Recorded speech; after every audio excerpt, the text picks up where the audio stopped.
Wealth doesn't begin in your bank account. It begins in your thoughts. Most people wake up every day thinking about survival, what bill to pay, what problem to fix, what deadline to meet. And yet, the wealthy, they wake up thinking about creation. What value can I add? What future can I build? What legacy can I leave? The difference isn't in their hours. We all get 24. The difference is in their philosophy. Because here's the truth. You don't get rich by chasing money. You get rich by shifting your mind. And if you can change your mind daily, you can change your destiny permanently. When I was a young man, I made the mistake most people make. I chased money. I thought if I could just find the right job, the right paycheck, the right hustle, then somehow life would open up for me. But here's what I discovered. Money runs faster than you can chase it. You might catch it for a little while, but it will slip away just as quickly. Because money doesn't belong to the person who chases, it belongs to the person who attracts. And attraction has very little to do with luck and everything to do with becoming a person of value. Think about it this way. If you walk into a marketplace and shout, "Please, somebody give me money," no one will turn their head. But if you walk in and say, "Here is a solution to your problem. Here is a product that makes life better. Here is a service that saves time or increases joy," suddenly the marketplace leans toward you. Why? Because you didn't chase, you offered. That is the secret. Money is not a god to be worshipped or a master to be served. It is a reward, a certificate of appreciation for value delivered. When I first heard this, it shook me. I realized my financial life wasn't where I wanted it to be because I hadn't yet become the kind of person people wanted to pay. I had ordinary skills, and ordinary skills bring ordinary paychecks. And that's fine if you want an ordinary life. But if you want extraordinary wealth, you must become extraordinary in some way. Not by luck, not by chance, but by deliberate growth. The question is not, how do I get more money? The question is, how do I become more valuable? That's when I made a decision. I chose a skill. For me, it was communication. I wasn't good at it in the beginning. I stumbled. I froze. I made mistakes. But I committed 20 minutes every single day to studying, practicing, and improving. Over time, that skill became sharp and people noticed. They were willing to pay for the words, the ideas, the clarity I could bring, and suddenly, without running after it, money started running toward me. Not because I begged for it, but because I built myself into someone worth rewarding. So here's my challenge to you.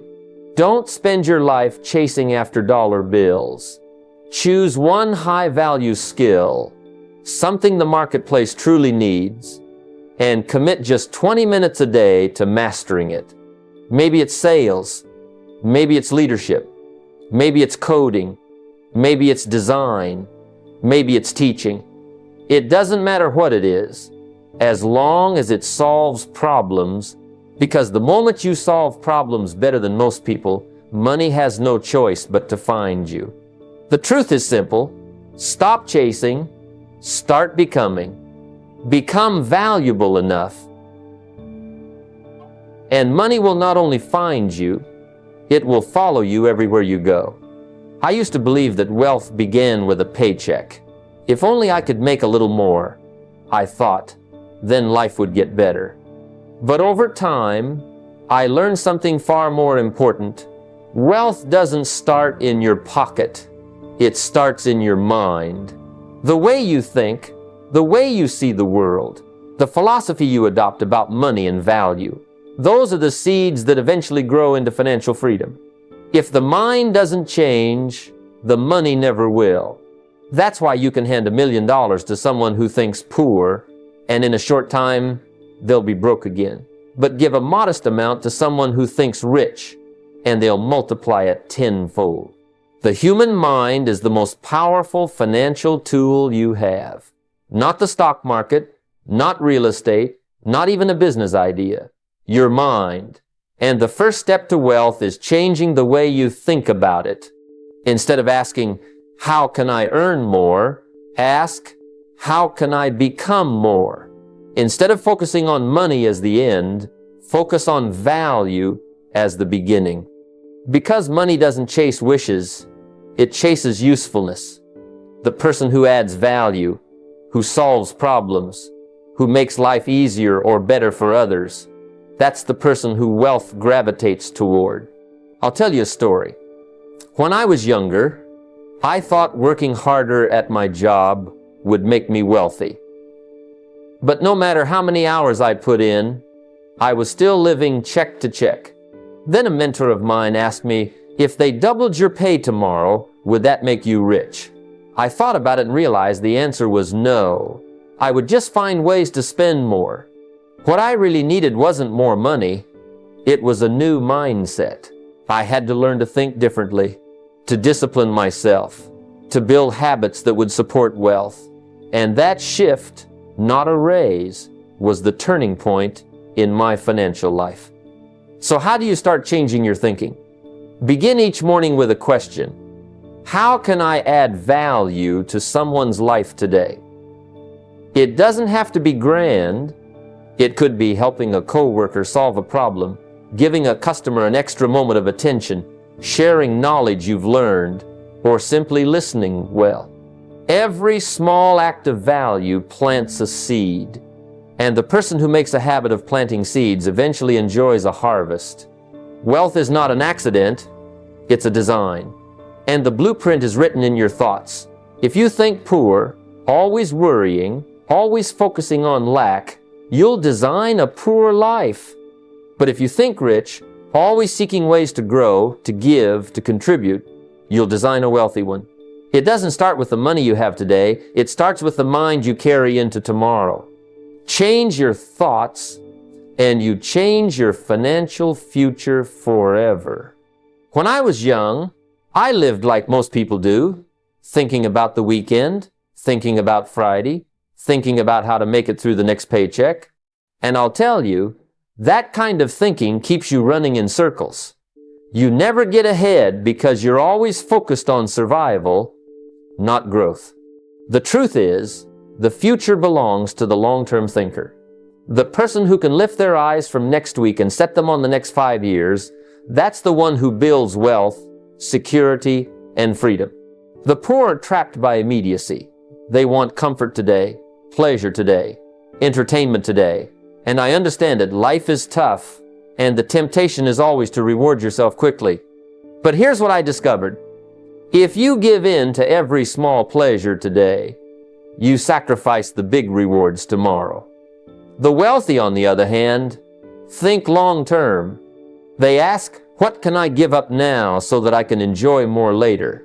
They trade the fleeting satisfaction of today for the lasting prosperity of tomorrow. Think of it like planting a tree. If you eat the seed, you'll be satisfied for a moment, but you'll have nothing for the future. But if you plant the seed, water it, nurture it, over time it becomes shade, shelter, and fruit for years to come. That's the power of long-term thinking. Every dollar you save and invest, every book you read, every skill you develop, those are seeds.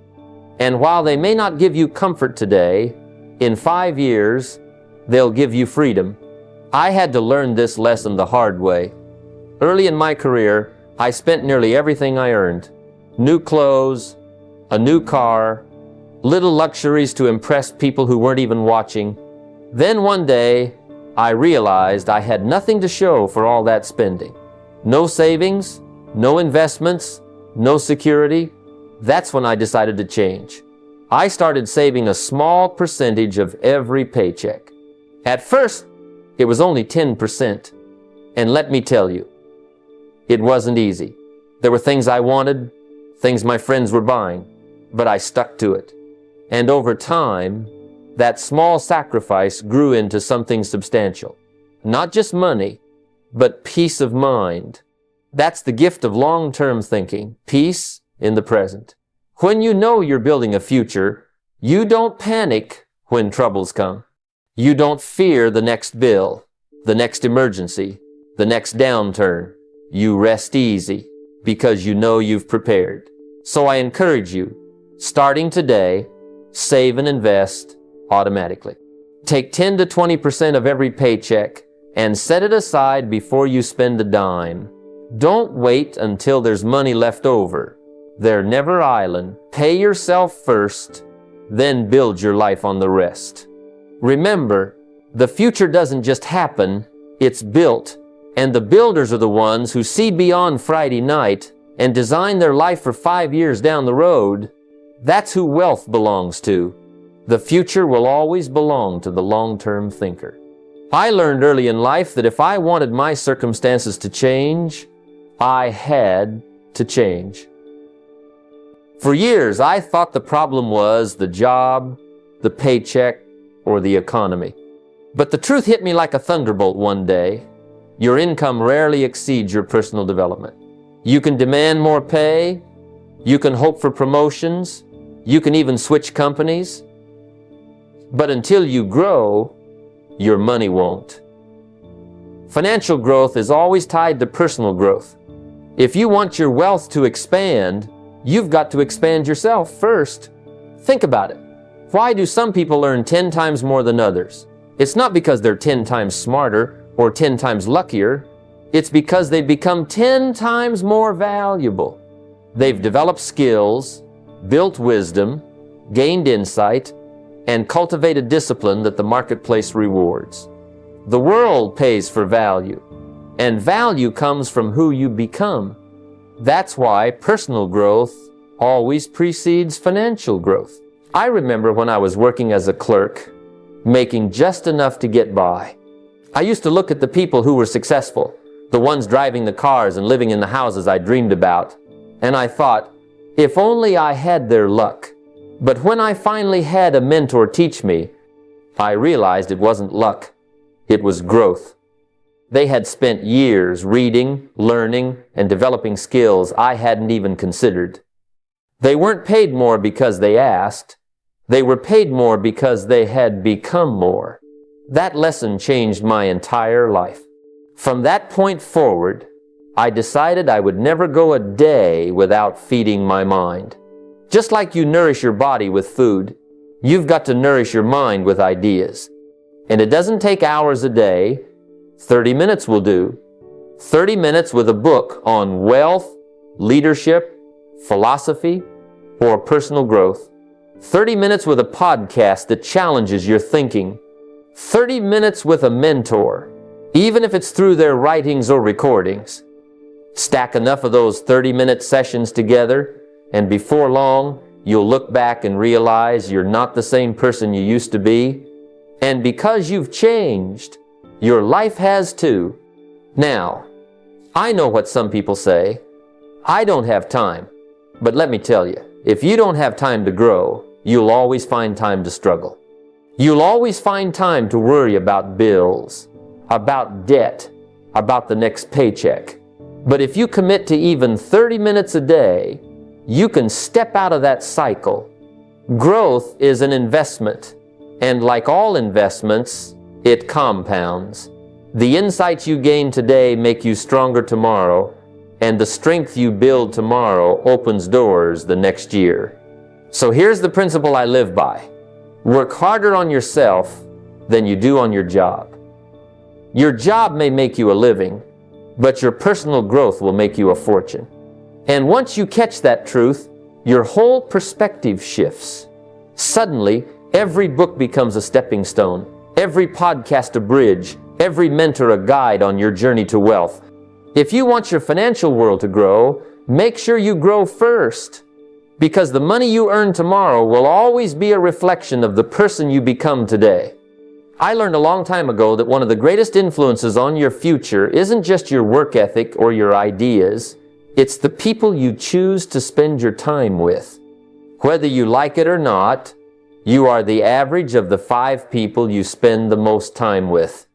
Their attitudes rub off on you, their habits shape your own, and their vision, or lack of it, sets the boundaries of how far you believe you can go. If you walk with dreamers, thinkers, builders, and doers, their energy and ambition will push you higher. But if you surround yourself with complainers, doubters, and those who settle, you'll soon find yourself dragged down to their level. I remember years ago when I was struggling, living paycheck to paycheck. I spent much of my time around people who complained about their boss, complained about the government, complained about how life was unfair. At first, I thought it was just casual talk, but little by little, I started thinking the same way. I blamed, I excused, I explained away my lack of progress. My income didn't grow, my opportunities didn't grow, and my mind certainly didn't grow. It was only when I started surrounding myself with mentors and successful people that everything changed. I joined groups where people were talking about ideas instead of gossip, where people were setting goals instead of making excuses, where people were thinking 10 years ahead instead of just worrying about Friday night. That environment stretched me. I began to realize that if I wanted to elevate my future, I had to elevate my circle, because your circle either limits you or liberates you. It will either remind you of your weaknesses or challenge you toward your strengths. The strategy is simple, but it requires intention. You have to guard your circle. You have to ask yourself, who do I spend my time with? Do they inspire me or drain me? Do they push me to grow or pull me back into comfort? Do they make me feel stronger or do they leave me weaker? You cannot afford to leave this to chance. If you want a wealthy future, you must deliberately surround yourself with mentors, builders, and doers. That means joining masterminds, communities, and networks where success is the standard, not the exception. It means investing time and sometimes even money to gain access to people whose very presence forces you to rise higher. The practical step is this. Before this month ends, join one mastermind, one online community, or one group focused on financial freedom. Don't wait for the perfect group or the perfect people. Start where you are. When you walk into that room, when you log into that group, you're not just meeting people, you're meeting your future.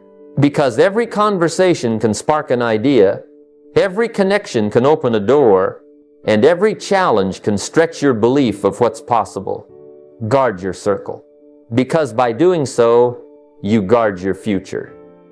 Choose carefully, because the people you let closest to you will shape not only your mindset, but also your destiny. I discovered early in my journey that most people see money only as a way to spend, but very few see it as a way to learn, and that is why their progress stalls. The truth is, every dollar that comes into your life has a job. Some of it pays your bills, some of it feeds your family, but a portion of it, if you're wise, becomes tuition for your financial education. If you spend everything, you'll have comfort for a moment, but no growth for tomorrow.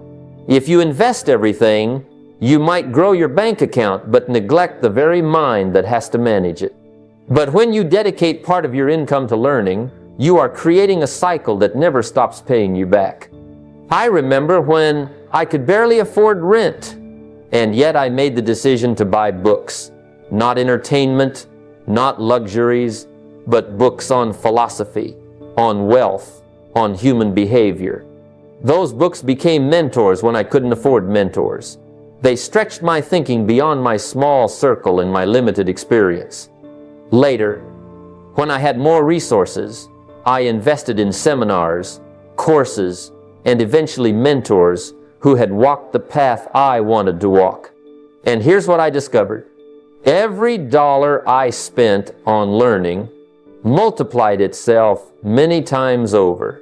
The ideas, the principles, the insights, they led to opportunities, to better decisions, to doors that I didn't even know existed. The philosophy is simple. Earn to learn, not just to spend. Most people, when they get a paycheck, their first thought is, what can I buy? The wealthy think differently. Their first thought is, what can I learn? Because if you learn enough, you can eventually buy anything you want. But if you buy everything now, you may never learn enough to keep it. That's the trap so many fall into. Lifestyle before knowledge. Spending before wisdom. And then they wonder why the cycle of struggle never ends. The strategy requires discipline. You have to decide that a portion of your income is non-negotiable. It belongs to your education. Think of it like this. If you were to attend a university, you'd pay thousands of dollars in tuition every year, often without question.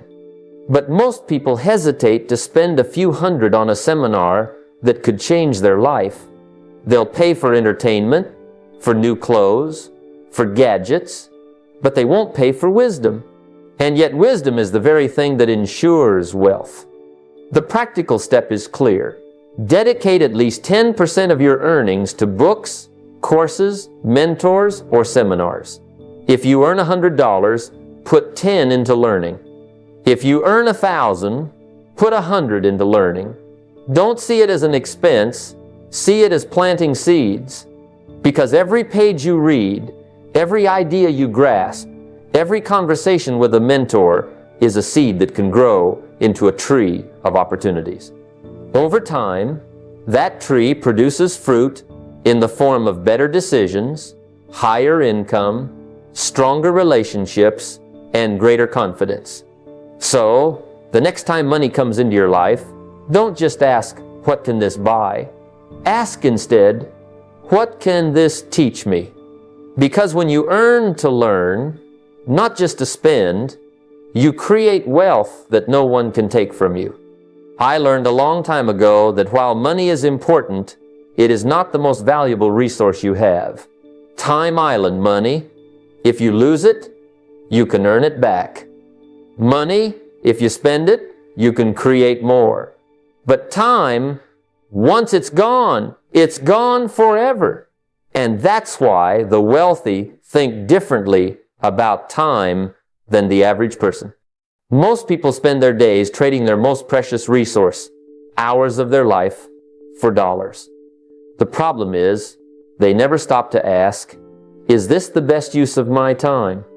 Wealthy people ask that question constantly.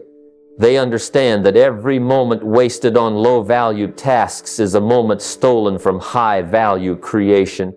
I remember when I used to get caught up doing everything myself. I would spend hours on things that didn't really move the needle. Answering every little call, running every errand, handling tasks that anyone else could do. It made me feel busy, but it didn't make me productive.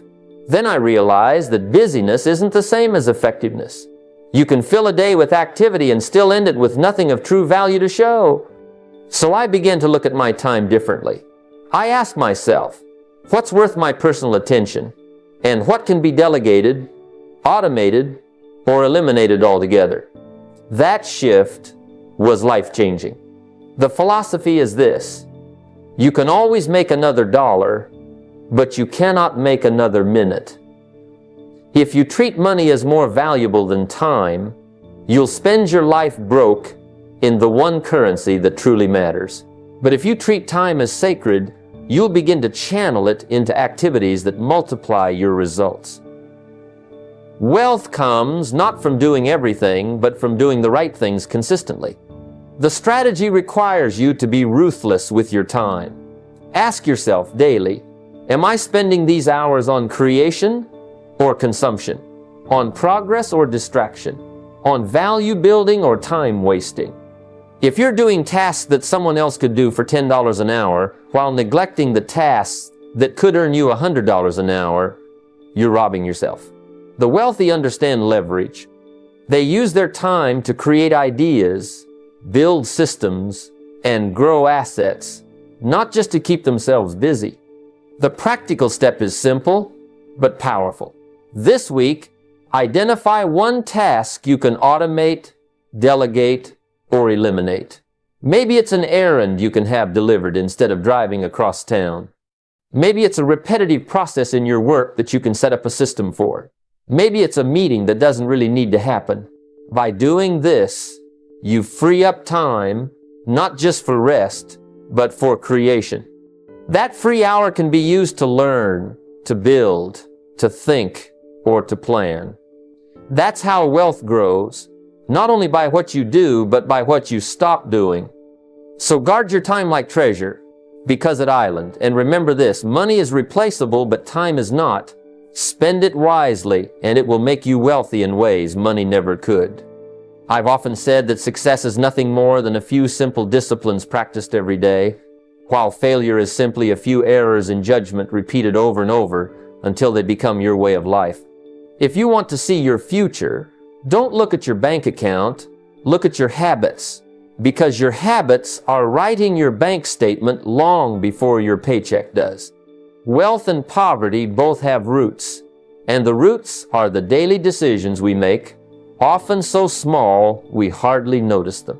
Think about it. Someone says, it's just a coffee, only $5. But $5 every day becomes $35 a week, $150 a month, nearly $2,000 a year.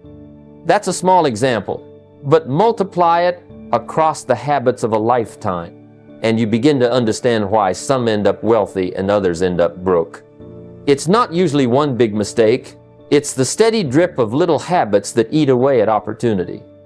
I remember in my younger years when I first started to earn a little money, I was careless. If I wanted something, I bought it. If I felt like treating myself, I did. At first, it didn't seem like much, but soon I realized my income was slipping through my fingers as fast as it came in. Then a mentor said something to me that I never forgot. The way you spend small money is the way you'll spend big money. That woke me up. If I didn't change my habits with a little, I'd never be trusted with a lot. The philosophy is simple. Your habits are your future. If your habits are careless, your future will be careless. If your habits are disciplined, your future will be disciplined. Wealth doesn't arrive because of luck. It grows out of routines, disciplines, and consistent decisions over time. The strategy is to audit your daily habits. Take a clear, honest look at how you spend your time and money each day. Are your routines building wealth or breaking it? Are your small decisions multiplying your future or robbing it? This isn't about depriving yourself of joy, it's about alignment. Are your daily actions aligned with the future you say you want? The practical step is to replace just one spending habit with an investing habit. Instead of buying that coffee every morning, put that $5 into an investment account, a book fund, or a learning subscription. Instead of impulse shopping online, set up an automatic transfer into savings. Over time, these little switches create enormous results. The money you redirect isn't just dollars, it's proof to yourself that you can change, that you can trade temporary pleasure for long-term freedom. So look carefully at your habits, because they're writing your destiny. Wealth isn't built in the big leaps, but in the daily disciplines. Change your habits, and you change your bank statement. Change your routines, and you change your life. One of the greatest traps people fall into is mistaking effort for progress. They say, I worked so hard this week, but working hard and moving forward are not the same thing.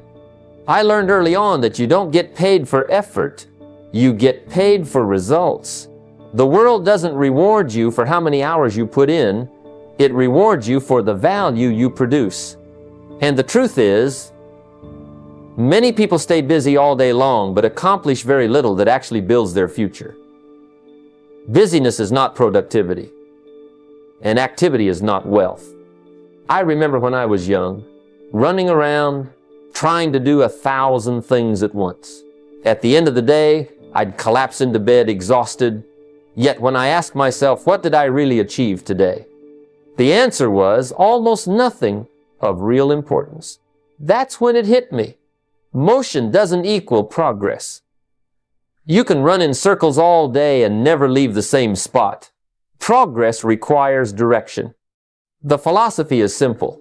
Stop measuring your days by effort and start measuring them by results. Don't ask, how tired am I? Ask, what did I actually accomplish that mattered? This shift is powerful because it forces you to separate what feels urgent from what is truly important. Wealth is never built on endless activity. It is built on intentional, meaningful action. The strategy is to track results, not just time spent.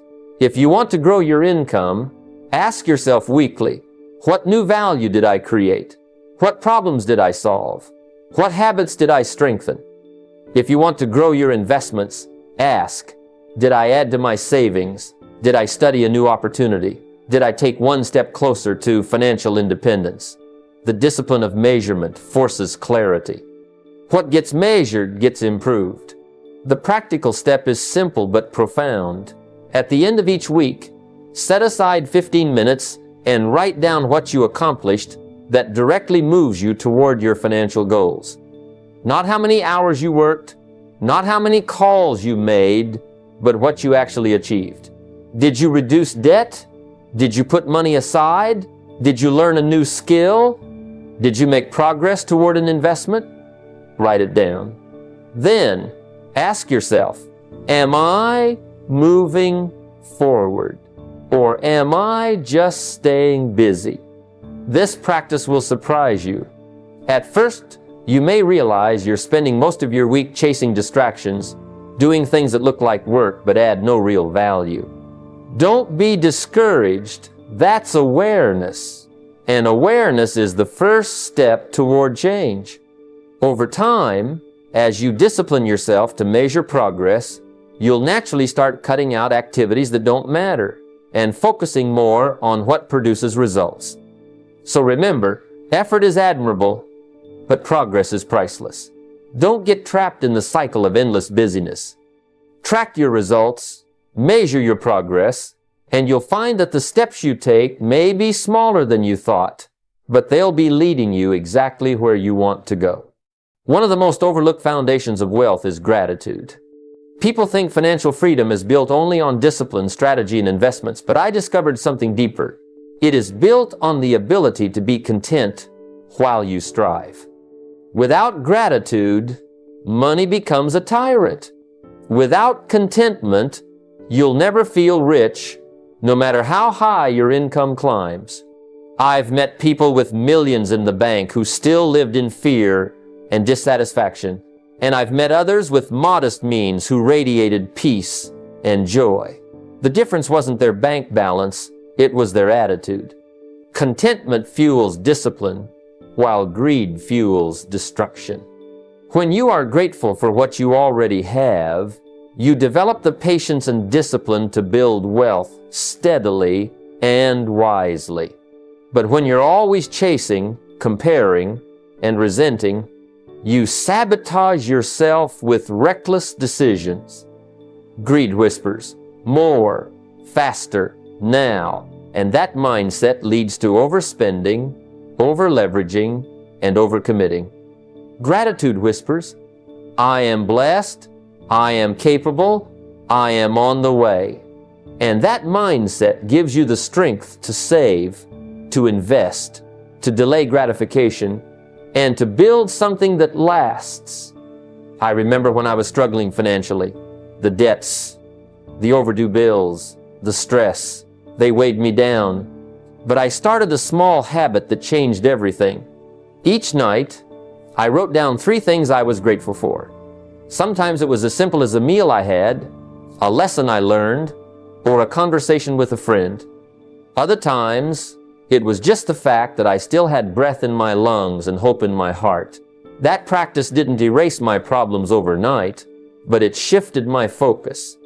Instead of drowning in what I lacked, I began to see what I had, and that shift gave me the energy to keep moving forward, to keep working, to keep learning. The strategy is to let gratitude shape your mindset toward money. When you can be thankful for a small paycheck, you'll handle a larger one wisely. When you can be content with the progress you've made, you'll resist the temptation to rush into foolish investments. Gratitude steadies the mind so discipline can flourish. The practical step is simple. Every night, write down 3 things you are grateful for. Don't skip it. Don't overthink it. Just take a pen and paper and note the blessings in your life, big or small. Maybe you saved $50 this week. Maybe you learned a new skill. Maybe you just had the health to get up and work. Write them down. Over time, this habit rewires your mind to see abundance where others see scarcity.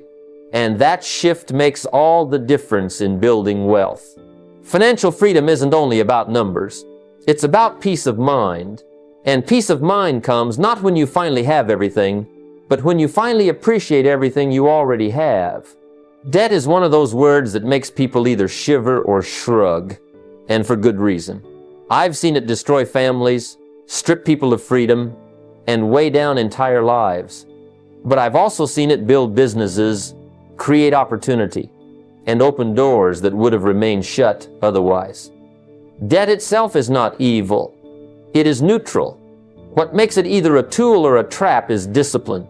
If you use it wisely, it can accelerate growth. If you use it carelessly, it can enslave you. When I was younger, I thought debt was always bad. But then I learned the difference.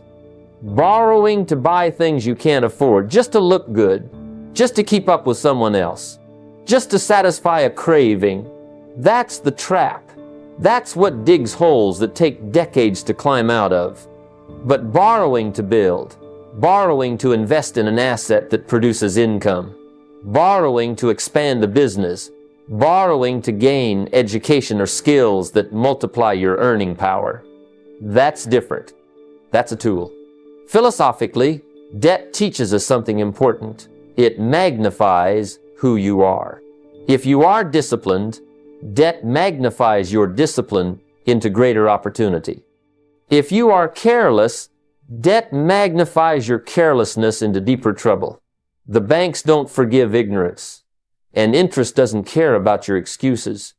That's why clarity and discipline are everything when it comes to handling it. The strategy then is simple. Never use debt to fund consumption, only to create or grow income. Ask yourself, will this debt help me earn more, build more, or become more? If the answer is no, avoid it. If the answer is yes, proceed carefully, with a plan, and always with discipline. It's not about whether you use debt or not. It's about what you use it for and whether you're prepared to manage it. The practical step is to sit down and make a list of every debt you currently carry. Write them all down. Credit cards, car loans, mortgages, personal loans, everything. Then classify each one as good or bad. Good debt is tied to investment or growth. Bad debt is tied to consumption or impulse. Seeing it on paper brings awareness. Awareness brings control, and control is the first step to freedom. Debt will either chain you down or lift you up. The choice lies not in the debt itself, but in the discipline of the one who carries it. I learned long ago that money has a temperament. It flows toward the people who respect it and runs from those who abuse it. If you treat a dollar carelessly, you won't suddenly treat 10,000 with wisdom. The person who throws away coins won't know what to do when the checks get larger. That's why wealth is not about the amount in your account. It's about the discipline in your habits. A single dollar may not look like much, but if you can't manage the small, you'll never be trusted with the large. The philosophy is simple. Money is like a seed. Drop it in the dirt without care, and it will rot. Plant it intentionally, and it multiplies. A seed doesn't ask for size, it asks for stewardship. A handful of seeds, properly planted, can grow into an orchard that feeds generations. But that orchard will never exist if you treat the seeds as worthless. That's why it isn't about waiting until you have enough money to start respecting it. It's about respecting every dollar you already have. The strategy is to change your relationship with money. Instead of seeing it as paper to spend, see it as potential to build. Every dollar is a worker. If you send it off to meaningless tasks, it won't return. But if you send it off to meaningful assignments, investing, saving, learning, it will come back with friends. This shift in mindset is critical because money obeys stewardship. Handle it with discipline and it will multiply. Handle it with neglect and it will vanish. Here's a simple practical step. Keep a money journal. Write down where every dollar goes. Not just the big purchases, but everything. Track your spending for 30 days and then review it. You'll be surprised at how much slips through cracks you didn't even know were there. That coffee you hardly thought about, the subscription you forgot to cancel, the small impulse buys, these are the leaks that sink financial ships. Awareness is the first step toward respect, and respect is the soil where wealth grows. Money respected will grow. Money neglected will flee. If you can be faithful with the little, the greater will always find its way to you. I've seen people make the mistake of trying to look rich before they ever become rich. They buy the car to impress the neighbors, the watch to impress their friends, the vacation to impress strangers online, and yet behind all of that noise, their financial foundation is weak. That's not wealth, that's theater. Real wealth, the kind that lasts, is built quietly, behind the scenes, with discipline, patience, and humility. It doesn't cry out for attention while it's growing. It quietly takes root until one day it becomes undeniable. The philosophy is simple. Fortunes built for show rarely last, but fortunes built for substance often outlive the builder. You don't have to tell people you're building wealth. Your results will eventually show. Just like a seed planted in the soil. There's no noise while it's germinating, but in time it grows into a tree that everyone can see. If you keep digging it up to prove something, it will never grow. Silence is where the roots deepen, and that's what sustains true wealth. The strategy is to stay humble while you build. Instead of putting money into appearances, put it into assets. While others are buying liabilities to look successful, you're investing in things that make you successful. You don't have to announce your every move. You don't have to prove anything to anyone. Time will prove it for you. Discipline and consistency are invisible in the short term, but in the long term, they shout louder than any flashy purchase ever could. Here's a practical step. Apply the 30-day rule. Every time you feel the urge to make a big purchase, whether it's a car, a gadget, or even a piece of clothing, wait 30 days. Don't deny yourself forever. Just give yourself time. If after a month you still truly need or deeply value it, then buy it. But more often than not, you'll realize it was impulse, not necessity. When that happens, take that money and invest it instead. Over time, this simple discipline will build assets while others are stuck with clutter. Wealth built quietly has a way of echoing loudly later. The joy is not in announcing the grind, but in enjoying the fruits with freedom. Build with silence, enjoy with freedom. That's how legacies are made. Ladies and gentlemen, if there is one truth I want you to carry with you tonight, it's this. Wealth is not an event, it's a process. It is not about striking it rich in a single deal, but about shaping a mindset, building habits, and honoring disciplines that compound over years. Your future will not be written by luck or chance, but by the choices you make daily, the books you read, the people you surround yourself with, the skills you sharpen, the dollars you respect, and the values you hold. Financial freedom begins when you stop chasing quick fixes and start planting seeds of discipline, patience, and consistency. And if you give those seeds time, they will grow into trees that provide shade for generations to come. So here's my call to action. Begin today. Don't wait for perfect conditions. Pick one skill to sharpen, one habit to correct, $1 to save, one book to read, one circle to upgrade. Start small, but start now.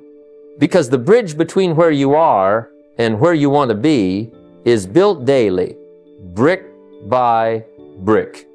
And if you start today, your future self and your legacy will thank you.